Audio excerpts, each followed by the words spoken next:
Save our planet. Dubai Nature Reserve gains global recognition. The Dubai Desert Conservation Reserve, or DDCR, in the United Arab Emirates has joined the world's largest environmental organization, the International Union for Conservation of Nature.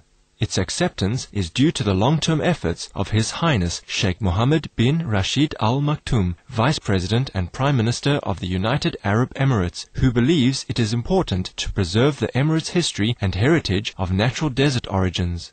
The area, which comprises 5% of all of Dubai's land and is home to a number of desert plant and animal species, is also being listed with the World Database on Protected Areas. Our warm congratulations, Your Highness and Dubai, for this achievement in environmental conservation. Allah's blessings for your dedication in protecting the natural areas of your nation. Tree planting encouraged in Namibia.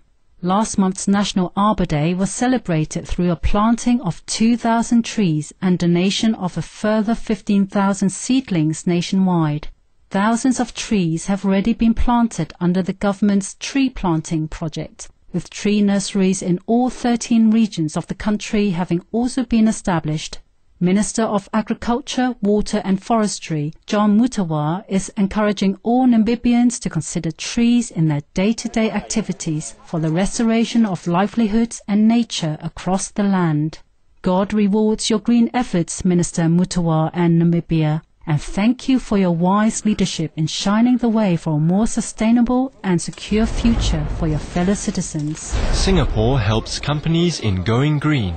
The Ministry of Environment and Water Resources in Singapore has allocated $14.7 million for its new grant for Energy Efficient Technologies program, which will cover up to 50% of companies' investments in energy efficiency solutions for a maximum of $1.3 million per project. A portion of the funds is being reserved for small and medium-sized businesses to encourage investment in green technologies.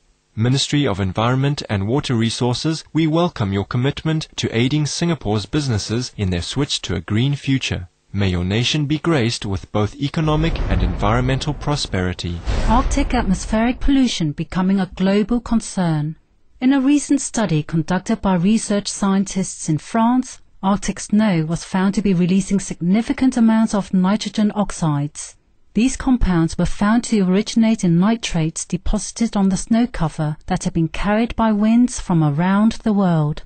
When reacted with solar radiation in spring, the deposited nitrates are converted to nitrogen oxides that are then released into the air, disturbing the atmospheric chemistry.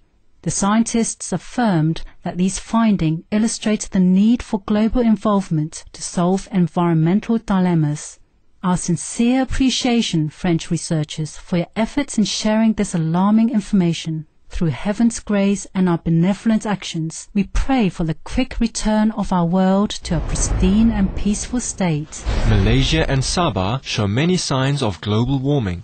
Professor Felix Tongkul of the Center for Natural Disaster Studies, University Malaysia Sabah, or UMS, presented evidence of climate change at the recent Modeling of Climate Change and its Impact on Vegetation seminar at the university.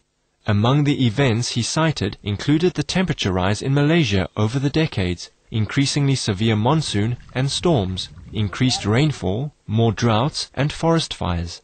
The professor stated, this climate change is thought to have caused the abnormal monsoon in 2006 and have contributed to the extreme weather events responsible for some major natural disasters experienced in Malaysia. We thank Dr. Felix Tongkul and all present at the seminar for your efforts to address the global crisis of climate change. May Providence bestow greater stability upon our planet as the world shifts to more sustainable lifestyles.